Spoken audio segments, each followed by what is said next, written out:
मैंने कुछ दिनों पहले माइक्रोटेक के एमसन 1135VA सोलर पीसीयू का अनबॉक्सिंग किया था और वहाँ पे मैंने बताया था कि उसको मैं कुछ दिनों तक यूज करूँगा और उसके बाद मेरा क्या एक्सपीरियंस रहा है उसको लेके मैं एक इन डेप्थ रिव्यू बनाऊंगा जिसमें कि मैं प्रोज एंड कॉन्स क्या रहे हैं, मैंने क्या क्या उसमें कंसीडर किया है, इसके बारे में बात करेंगे। तो उसी के बारे में इस वीडियो में हम बात करने वाले हैं। लेकिन वीडियो को शुरू करने से पहले मैं आपसे रिक्वेस्ट करना चाहूँगा कि अगर आप चैनल पर नए हैं तो चैनल को सब्सक्राइब कर ले, क्योंकि मैं आपके लिए हमेशा इस तरह के अनबॉक्सिंग, रिव्यू और टेक्नोलॉजी से रिलेटेड वीडियोज़ लेके आते रहता हूँ। तो विदाउट फर्दर टाइम को वेस्ट क्विकली स्टार्ट कर लेते हैं वीडियो को।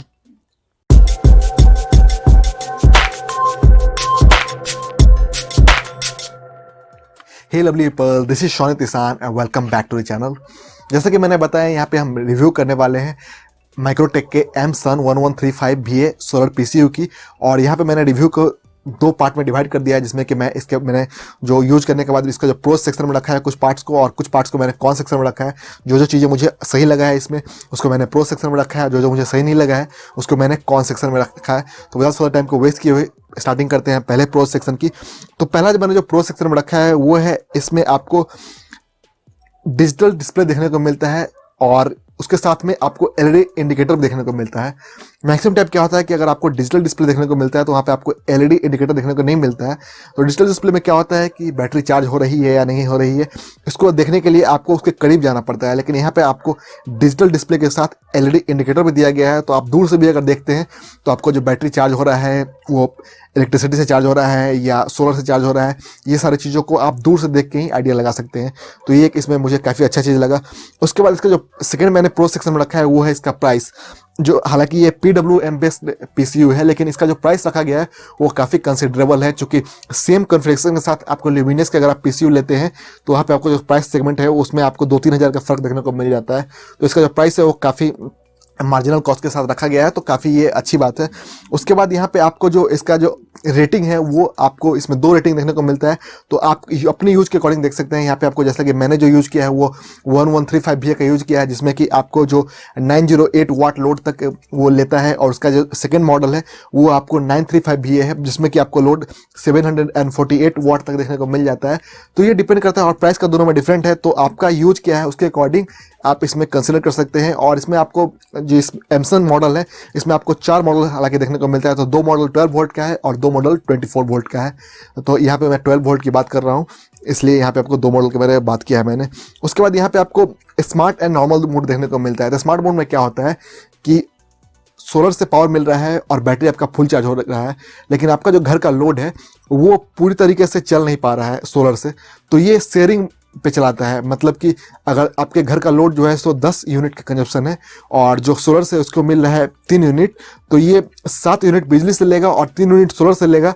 ऐसा नहीं है कि सिर्फ बिजली से 10 यूनिट ले लेगा और चलाएगा। तो अगर आप इसको स्मार्ट मोड में डाल देते हैं तो ये दोनों के साथ शेयरिंग पे चलाता है, तो ये एक अच्छी बात है इसमें, जिसको भी मैंने इसके कॉन सेक्शन में रखा था। उसके बाद यहाँ पे आपको बाकी चीज़ों को मैंने रखा है, तो इसको मैंने कॉन सेक्शन में रखा है।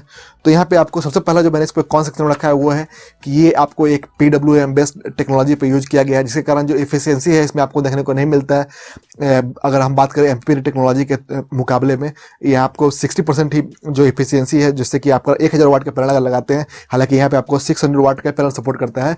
तो मैं एग्जाम्पल के बता रहा हूँ, तो अगर 1000 वाट का पैनल लगाते हैं तो आपको जो आउटपुट मिलेगा वो 600 आउट इतना ही मिलेगा अगर आप एम्पीयर से कंपेयर करें इसको। तो उसके बाद जैसा कि इसको भी मैंने हालांकि कॉन सेक्शन में रखा है कि यहाँ पे आपको बेसिकली इतना ज़्यादा पावर होने के बाद भी यहाँ पे जो सपोर्ट करता है पैनल वो सिर्फ और सिर्फ 600 वाट के पैनल को ही सपोर्ट करता है।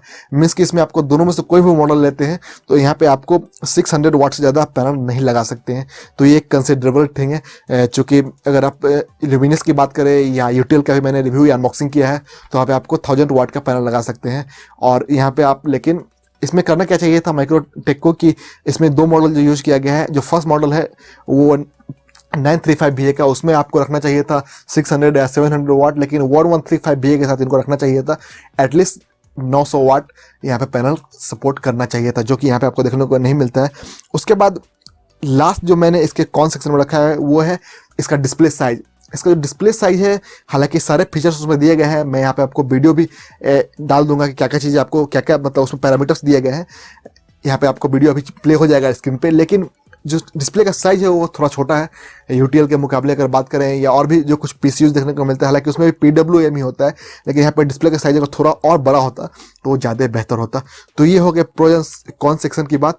अब अगर बात करें मेरे ओपिनियन की कि आपको ये इन्वर्टर परचेज करना चाहिए या नहीं परचेज करना चाहिए, तो बेसिकली आप अगर नॉर्मल इन्वर्टर परचेज करते हैं तो उसका भी रेंज आपको 5,000 के अप्रॉक्स पड़ता है, इतना VA का अगर आप लेते हैं तो, और इसका भी जो प्राइस जो है सो लगभग ऑलमोस्ट उतना ही है। तो आप इस इन्वर्टर को परचेज कर सकते हैं, हालांकि PWM बेस्ड है, लेकिन अगर आप एम्प्यूरी टेक्नोलॉजी में जाना चाहते हैं 12 वोल्ट के साथ, तो आपको सिर्फ और सिर्फ एक ऑप्शन देखने को मिलता है, जो कि है यूटीएल का गामा प्लस। तो उसका भी लिंक मैं आपको डिस्क्रिप्शन में दे दूंगा, जिसका मैंने रिव्यू किया है और उसका जो अनबॉक्सिंग किया है, तो आप उसको भी जाकर देख सकते हैं। लेकिन उसमें क्या एक मुझे कौन देखने को मिला था कि आपको उसमें IT लोड चलता नहीं है। अगर आप राउटर वगैरह यूज करते हैं या ONT वगैरह यूज करते हैं तो उसमें क्या होता है कि वो ट्रिप कर जाता है। 20 बार अगर आप करते हैं तो उसमें से 2 बार या 1 बार वो ट्रिप कर जाता है, लेकिन यहाँ पे आपको वो चीज़ देखने को नहीं मिलता है। अगर आप IT लोड चलाना चाहते हैं तो आप इसको कंसीडर कर सकते हैं, और मैं आपको रिकमेंड करूँगा कि आप अगर नया इन्वर्टर परचेज करना चाह रहे हैं तो आप इन्वर्टर नहीं परचेज करके एक PCU परचेज करें, जिसमें कि आपको सोलर का सपोर्ट भी देखने को मिल जाए। जरूरी नहीं है कि आपके यहाँ अगर बिजली कम ही है देन ही आप सोलर को यूज़ करें, अगर आपको बिल को भी कम करना है तो आप सोलर को यूज़ कर सकते हैं। तो मैं आपको रिकमेंड करूँगा कि आप इसको परचेज कर सकते हैं। बस आपको ये चीज़ कंसीडर करना है कि यहाँ पे आपको PWM बेस्ड यहाँ पे जो चार्ज कंट्रोलर दिया गया है, और साथ में आपको बस 600 वाट तक के पैनल को आप कनेक्ट कर सकते हैं। तो ये मेरा ओपिनियन था कि आपको ये परचेज करना चाहिए या नहीं परचेज करना चाहिए। आप मुझे नीचे कमेंट करके बताओ कि आपका क्या थॉट है इस PCU के बारे में, या आपने अगर कोई PC यूज़ किया है तो आपने कौन सा यूज़ किया है और आपका क्या एक्सपीरियंस रहा है उसके साथ। अगर अभी तक आपने इस वीडियो को देखा है तो मुझे उम्मीद है कि आपको वीडियो पसंद आया होगा। वीडियो को लाइक कर दें। आप अगर चैनल पर नए हैं तो चैनल को सब्सक्राइब कर लें। तो मिलते हैं मेरे आने वाले किसी नेक्स्ट क्लिप में। Till then good bye.